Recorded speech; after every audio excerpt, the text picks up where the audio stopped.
I am a 28 years old female was named after a really obscure character from Greek mythology.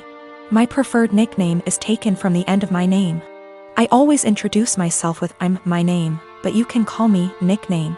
None of my co-workers in the small business we work for have ever had a problem with this before, until Megan, the niece of Jeff, one of the two owners, was hired. Jeff and Dave co-own the business, but Dave does the actual day-to-day running of the business. I introduced myself and my nickname as usual, but she immediately said that Bessie, not the actual name, would be a better nickname because it comes from the beginning of my name and that she liked it better. I told her I really didn't like that nickname and wouldn't answer to it and asked her to please not call me Bessie, but she insisted that it was so much prettier and that I just needed to get used to it. For the next 2 months she tried to call me Bessie, but I completely ignored her whenever she addressed me that way. Even when I knew she really needed help with something, she would call my desk phone and say, "Hey, Bessie," I would reply, "You have the wrong number, there's no Bessie here," and hang up. She then tried to get some of the employees outside the office to start calling me Bessie, but I quickly shut that down. I usually finish my work early and help them with a lot of tedious little things that aren't part of my job description, and threatened to stop helping them unless they used my preferred nickname. Friday she decided she was going to get me to respond to Bessie no matter what. We have an open office design but are at opposite ends.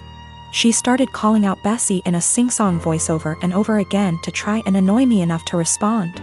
Other co-workers got annoyed, most telling her to stop and one Lisa telling me to just let her call me Bessie already. I refused and she kept calling out Bessie louder and louder, until Dave barged in. He'd been on a conference call with an important client and could hear her yelling from his office down the hall. He told her to be quiet and that if she called me Bessie one more time, he'd write her up and dock her pay. Later, Megan cornered me in the break room, called me in for getting her in trouble and called me Bessie again for good measure just as Dave was walking in to heat up his lunch. He gave her a stern look and said, "I warned you." Then he walked to HR to have her written up. Lisa is saying I'm the for never helping Megan and that, if I had been nicer or hadn't fought her so hard on the nickname, she probably would have given up on it a while ago, but because I made such a big deal out of it, it became a challenge. My mom and my mother-in-law threw me a surprise baby shower on Sunday and invited all of my family, and most of my friends who are in my hometown. It was great. I don't usually get to see everyone when I visit, so it was really nice to have them all there. My sister is also pregnant. She is 34 weeks and I am 36 weeks. My mom and I have been planning her baby shower with her that will be 2 weeks from now. At the shower, everyone kept complimenting me on how tiny I am and how good I look, and I could see my sister was getting really jealous. It was really upsetting her, so I tried to change the topic, but after the first little bit she retreated to a table in the corner, with her friend looking incredibly angry. I tried to ignore it and we started playing shower games. Later, her friend asked if any of us knew where she was since she hadn't seen her in a while. Everyone was extremely worried because she wasn't answering her phone and we thought she could have gone into labor or fallen or something terrible. The shower was in a party room at an arena, so it's a huge building, and everyone there, 70 of us, began searching the entire place up and down looking for her. Many people got into their cars to drive around the area and the different routes to the hospital to see if they saw her car. We also called her husband to see if he had heard from her, and he left work to help look. My other sister found her sulking inside a Timmy's.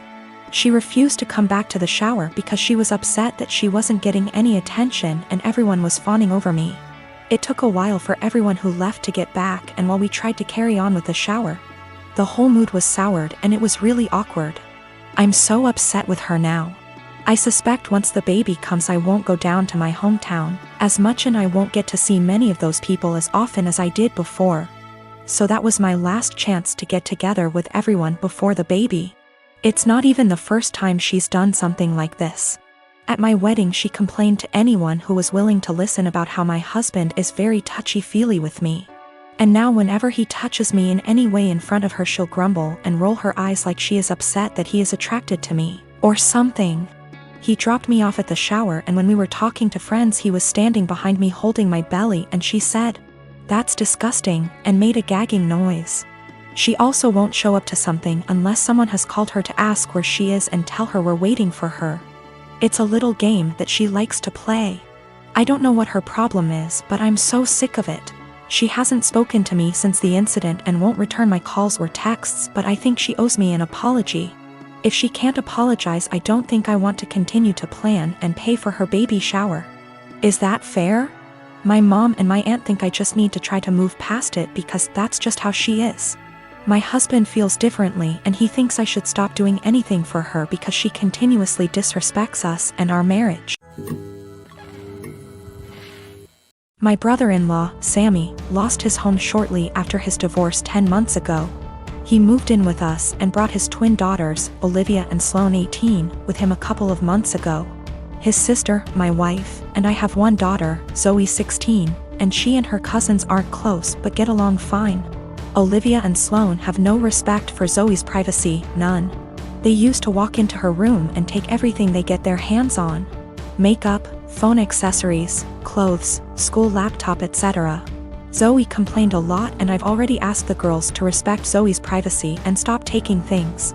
My wife and Sammy saw no issue with this. After all, they're girls and this typical teenage girl's behavior. I completely disagreed. Last straw was when Zoe bought a $60 M.A.C makeup kit that looks like a paint set that she saved up for over a month, and one of the girls, Sloane, took it without permission and ruined it by mixing shades together while using it. Don't know much about makeup, but that's what Zoe said when she found the kit on her bed, and was crying. I told my wife and she said she'd ask Sloane to apologize, but I got Zoe a lock after I found she was moving valuable belongings out the house because of this incident. Sammy and his daughters saw the lock and weren't happy. The girls were extremely upset. Sammy asked about it and I straight up told him. He said, "My daughters aren't thieves. It's normal that girls of the same age borrow each other's stuff." He said Zoe could easily get another makeup kit for $15 from Walmart and shouldn't even be buying expensive adult makeup in the first place, and suggested my wife take care of this defect in Zoe's personality, trying to appear older than she is. He accused me of being overprotective and babying Zoe with this level of enablement. I told him this between me and my wife, but she shamed me for putting a lock on Zoe's door for her cousins to see and preventing them from spending time with her, saying I was supposed to treat them like daughters. Then demanded I remove it, but I said this lock does not get removed till her brother and his daughters are out of our house. She got mad I was implying we kick them out and said her family'll hate me for this. So I reminded her that I let Sammy and his family move, in which something her own family refused to do, so she should start with blaming them for not taking their own son and niece's granddaughters in. If it wasn't for her family's unwillingness to help, we wouldn't be dealing with this much disturbance at home. Everyone's been giving me and Zoe silent treatment and my wife is very much upset over this.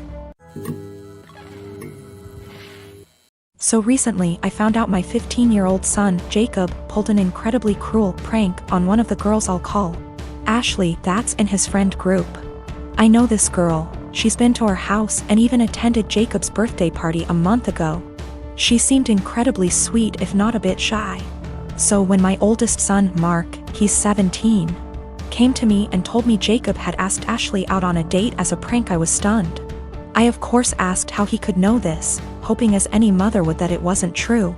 But Mark showed me the family tablet we all use, but mostly my sons do, and it seems Jacob forgot to log out of his chatting app, Discord. I read the long series of messages between Jacob and his friends as they mocked Ashley all through this heartless prank. I was speechless. And that's not even getting into how he was talking, like he was some thug and not a 15-year-old living in a gated community. At first I couldn't figure out what to do or how to proceed. I'll admit that I never once imagined either of my boys would be the type of person to do something like that. But there was no way in hell I was letting this go. So after a day of thought, I decided what was going to happen. First things first, he was grounded. For how long I'm not sure. Secondly, I'd gotten Jacob a bike for his birthday, but it hadn't arrived until the day previous, and I'd planned to give it to him when my parents came to visit, since they'd been unable to make his party. But instead of that, I showed him I knew about the prank and told him he was grounded. Then I made him carry the new bike out of my bedroom closet and to the car before driving to Ashley's house, him crying the whole way. I'd called her parents earlier and explained everything, and so once we got there I had him cart it to their front porch and ring the bell. Then in front of me, Ashley, her parents, and God, I had him give a sincere apology and gift her the bike. Even I apologized to her, saying I didn't raise my boy this way and what he did was unforgivable. I also called the parents of the other boys who were a part of this little stunt, and they all seemed rightfully horrified by their son's involvement. I felt I'd handled this all as best as I could, and my friends agreed. Though once my parents found out that I'd made Jacob give his birthday gift away, they said what I did went too far. I still feel like what I did was right, but having my parents more or less dogpile on me like this actually made me wonder if how I handled it was too extreme.